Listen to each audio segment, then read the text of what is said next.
Hey everyone, it's me, Makeda Voletta, also known as the Body Scientist. I hope you all are feeling great today.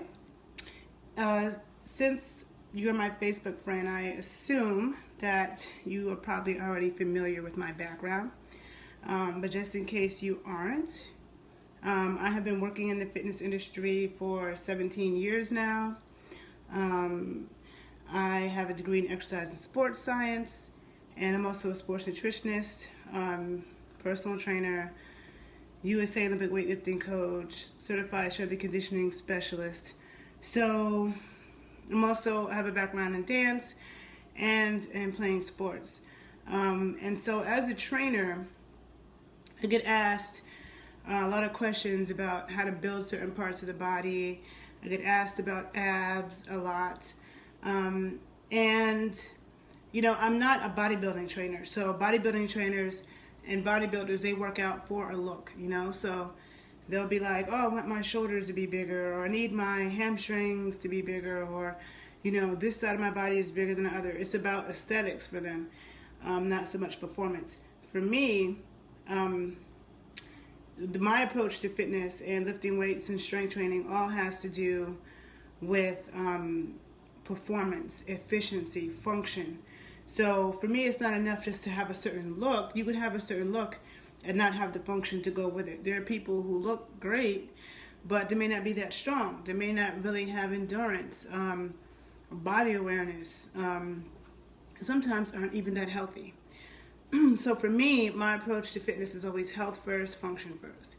Now, the whole question with abs, I've just noticed in my many years of working in the fitness industry that, and just being an athlete, being a dancer, that people with the most defined abs a lot of times are not the ones who are doing 100 crunches. That's number one.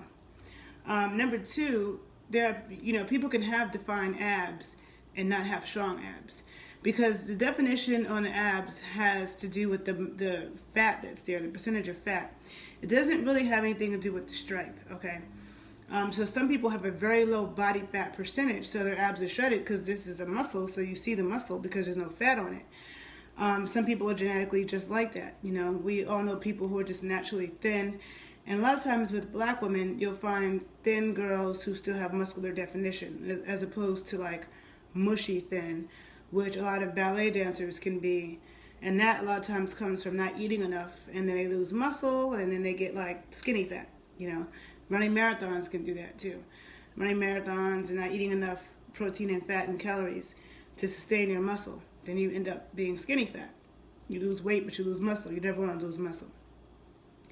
So for me, the things that I've noticed, a lot of times dancers and sprinters have really defined abs.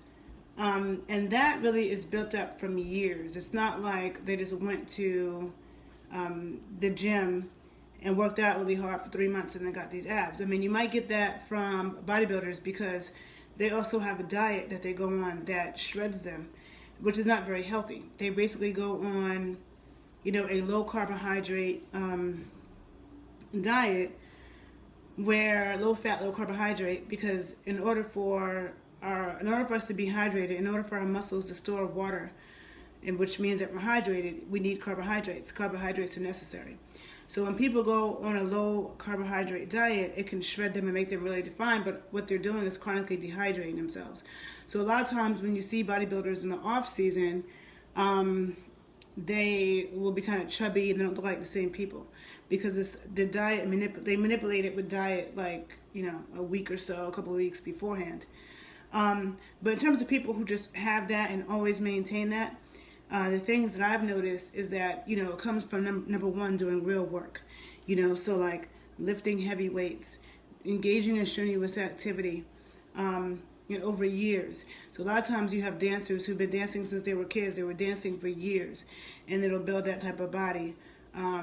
Sprinters, doing sprints, running fast, not slow jogging, but sprinting, 100 meter, 200 meter sprint at 100%. Doing plyometrics, which means you're jumping from one thing to the next, plyos. All of that can really help to burn the fat on the abs. It's not, and I think that heavy squats are one of the best things to do, heavy squats. And when you build up the strength, Olympic lifts, and lifting heavy things, but doing it correctly. And in some people, genetically, just don't store fat in the abs. Some people genetically do.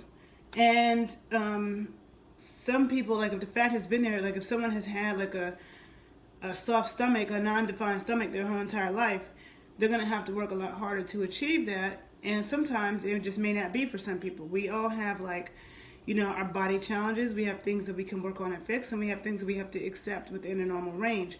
Like I have long, thin arms. If I said that I want big, brolic arms, there really isn't much I could do except maybe take human growth hormone to get, big, huge arms. That's just not how I'm genetically made. I can do things to get a little bit more definition, maybe a little bit more thickness, but you're limited within that realm. So you also want to be realistic and understanding about that, and patient and loving with yourself, because before appearance, the number one most important thing is your overall health, your strength and ability and function. Okay, so just remember that. So, but if you want to try to go for those, defined abs, strong abs, I would definitely say do heavy squats, do deadlifts and lunges, and then once you can squat 1 to 1.5 times your body weight, then you can start doing sprints and plyos. Plyos when you're jumping on off of a bench, or you're jumping from here to there. As soon as you land, you explode back up again. All power athletes do plyos, Olympic lifts. All those explosive power things are really, really good for working your abs. And I always believe in dance, really intense, strenuous dance. And, go at it for years. Don't think that, I'm going to do this for 3 months and have this body. No. People always come to me wanting a body like Serena or something, and understand that that body was not built in a couple of months or a few workouts. It was built over years of working. So that's one thing you want to have in your mind when it comes to fitness. You want to put in the work. If you want it to last and you want it to actually translate into real function in your life and help you not age so fast and stuff like that, then it's really important. So I'm going to end this Facebook Live video here because nobody's listening. So maybe I'll save it and post it to YouTube. I'm always available for private consultations and training sessions. You can email me at thebodyscientist81@gmail.com. I hope you all have a great day. Bye.